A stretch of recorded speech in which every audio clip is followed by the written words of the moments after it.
আসসালামু আলাইকুম প্রিয় ফুটবল ফ্যান্স। সময়টা কোপা আমেরিকার ফাইনালের আর্জেন্টিনার সামনে আরও একটা ট্রফি জয়ের সুযোগ। আনহেল ডিমারিয়াকে পারফেক্ট একটা সেন্ড অফ, একটা বিদায় জানানোর সুযোগ। বড় বড় মতো ফুটবল ফ্যাকের আজকের এই ভিডিওতে আর্জেন্টিনা বনাম কলম্বিয়ার মধ্যকার ম্যাচে সম্পূর্ণ প্রিভিউ তুলে ধরার চেষ্টা করছি। ম্যাচ টাইমিংটা হচ্ছে জুলাইয়ের 15 তারিখ বাংলাদেশ সময় ভোর 6টা, অর্থাৎ এই সোমবার ভোর 6টায় ম্যাচ। ফ্লোরিডার মায়ামির বিখ্যাত হার্ড রক স্টেডিয়ামে খেলাটা অনুষ্ঠিত হবে। এই জায়গায় এসে কয়েকটা কথা একেবারে শুরুতে বলে নিতে চাই। ওভারঅল আমেরিকা যেভাবে এবারের কোপা আমেরিকা আয়োজন করেছে, মাঠের যে অবস্থা ছিল, সর্বশেষ ম্যাচও দেখেছিলাম কানাডার বিপক্ষেও মাঠে পানির পরিমাণ অনেক বেশি ছিল। আর্জেন্টাইন প্লেয়ারদের নানা সময় নানা রকমের সমস্যা হয়েছে। শুধুমাত্র আর্জেন্টাইন প্লেয়ার নয়, যারা টুর্নামেন্টে পার্টিসিপেট করেছে সকলেরই সমস্যা হয়েছে। এমন একটা ইস্যু রয়েছে, লিওনেল মেসি সর্বশেষ ম্যাচটা শেষ করে তীব্র গরম বা হিউমিডিটির কথা বলছিলেন। সেই জিনিসগুলো কিন্তু প্লেয়ারদের ওভারঅল পারফরমেন্সে একটা নেগেটিভ প্রভাব রাখছে। এই জিনিসগুলো আসলে ইম্পর্টেন্ট, খুব একটা বেশি আলোচনা করা হয় না, তবে শুরুতেই বলে নিলাম। আর্জেন্টিনার পক্ষ থেকে ফাইনালের প্রস্তুতি নিয়ে অনেক বড় রকমের কাজকর্ম চলছে এই মুহূর্তে, সেটা বলার সুযোগ নেই। তার চেয়ে বরং এই জিনিসটা বলা উচিত যে আর্জেন্টিনা এই মুহূর্তে যথেষ্ট শান্ত আছে এবং অনেকটা কামনেস নিয়ে কিন্তু তারা প্রস্তুতি শেষ করতে যাচ্ছে। এবং স্টার্টিং লাইন আপ নিয়ে অনেক বড় রকমের তত্ত্ব নেই, খুব একটা বেশি গবেষণা করার মতো ব্যাপারে এই মুহূর্তে খুঁজে পাচ্ছি না। ক্লিয়ার কাট একটা সাইন দেখা যাচ্ছে এর আগের ম্যাচে, অর্থাৎ কানাডার বিপক্ষে ম্যাচে আর্জেন্টিনা যে একাদশটা নামিয়েছিল শেষ পর্যন্ত সেই একাদশটাই তারা ধরে রাখতে চায় এবং তারা মনে করছে 4-4-2 সিস্টেমের এই ফরমেশন, যেখানে আনহেল ডিমারিয়া, লিওনেল মেসি একই সঙ্গে খেলতে পারেন এবং হুলিয়ান আলভারেজ তাদের সঙ্গে থাকেন, এটাই তাদের সবচেয়ে বেস্ট চয়েস 11। ডিফেন্সে লিজান্দ্রো মার্টিনেজ, ক্রিস্টিয়ান রোমেরো শুরু করার কথা। নিকোলাস তাগলিয়াফিকো লেফট ব্যাক পজিশনে থাকবেন, রাইট ব্যাক পজিশনে গনজালো মন্তিয়েল অনেকটাই সেরে উঠেছেন। মিডফিল্ডে বড় বড় মতো Enzo Fernandez, Rodrigo de Paul, Mac Allister থাকবেন। একটু আগে বলেছি আনহেল ডিমারিয়ার মুভমেন্টটা মিডফিল্ড টু ফাইনাল থার্ড হবে, তাকেও কিন্তু আপনি শুরুর একাদশে মিডফিল্ডার হিসেবে কাউন্ট করে নিতে পারেন এবং ওভারঅল শেপটা শেষ পর্যন্ত 4-4-2 থাকছে। বড় রকমের সেখানে tactical master class Lionel Scaloni দেখাবেন, সে জিনিসটা আশা না করে আমার এই মুহূর্তে আশা আর্জেন্টিনা তাদের সহজাত ফুটবলটা খেলতে পারবে। হ্যাঁ, এমন ফাইনালে লিওনেল স্কালোনি সবসময় এক দুটো চমক রাখেন, সেটা হয়তোবা মাঠের মধ্যে দেখবো, তবে মোটা দাগে আর্জেন্টিনাকে এই ম্যাচে একটা হাই টেম্পোর ম্যাচ কাটাতে হবে।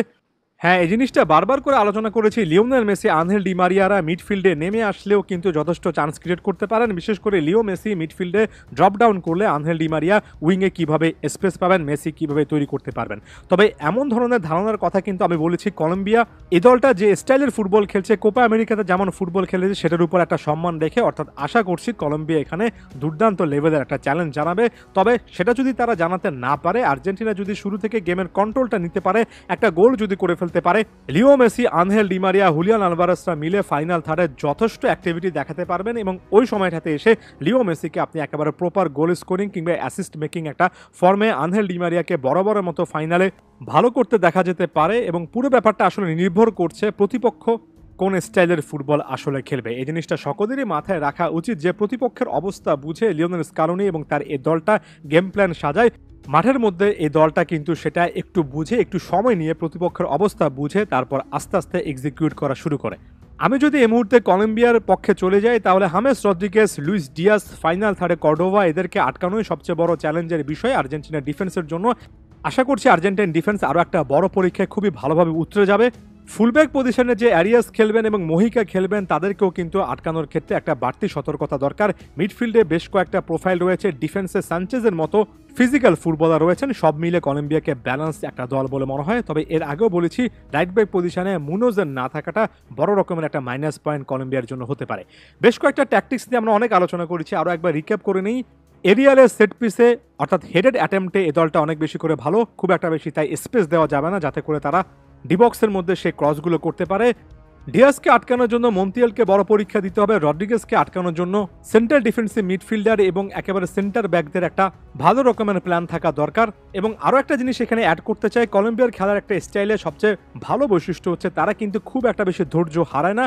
কাউন্টার প্রেসিংয়ে তারা যখন খুব একটা বেশি সুবিধা করতে না পারে, তখন তারা মনোযোগ না হারিয়ে একেবারে শেষ মুহূর্তে একটা ট্যাকেল, একটা ফাউলের উপর নির্ভর করে, যেটার মাধ্যমে প্রতিপক্ষের আক্রমণ আসলেই নস্যাৎ করা যায়। তাই এটা এমন একটা ম্যাচ হবে যেখানে আর্জেন্টাইন প্লেয়ারদের পুরো 90 মিনিট এবং অতিরিক্ত সময়ে যদি খেলা গড়ায়, মনোযোগে যাতে করে বিঘ্ন না ঘটে, কারণ কলম্বিয়ার প্লেয়াররা এই ধৈর্যটা ধরতে পারে, ম্যাচটাকে অনেক বেশি করে গভীরে নিয়ে যেতে পারে। অবশ্যই এমি মার্টিনেজের কথা বলতে হবে, আরও একটা দুর্দান্ত পারফরমেন্স তিনি যদি দিতে পারেন, ম্যাচটা যদি টাই ব্রেকার কিংবা এক্সট্রা টাইমে গড়ায়, সেখানে এমি মার্টিনেজের টেম্পারামেন্ট আরও একবার কিন্তু টেস্টেড হবে। এতদিন পর্যন্ত আস্থার বড় একটা প্রতীক হয়ে আছেন সেই 2021 কোপা আমেরিকার সেমিফাইনালে এই কলম্বিয়ার বিপক্ষে টাইব্রেকারে হিরোইক পারফরমেন্স দেওয়ার মাধ্যমে এমি মার্টিনেজ লাইমলাইটে এসেছিলেন। আশা করছি এমন পারফরমেন্সগুলো ইকুয়েডরের বিপক্ষে যে পারফরমেন্স দিয়েছেন সেগুলো আরও একবার তিনি রিপিট করতে পারবেন যদি এমন টাইপের সিচুয়েশন হয়। পজিটিভ নোটে ম্যাচটা শেষ করি।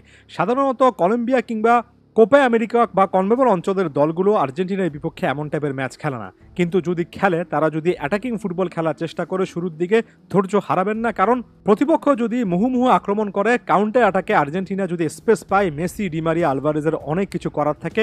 তাই ফ্যানদেরও ধৈর্য ধরে ম্যাচটা শেষ করে আসতে হবে। আশা করছি ভালো কিছু একটা হবে। ধন্যবাদ সবাইকে।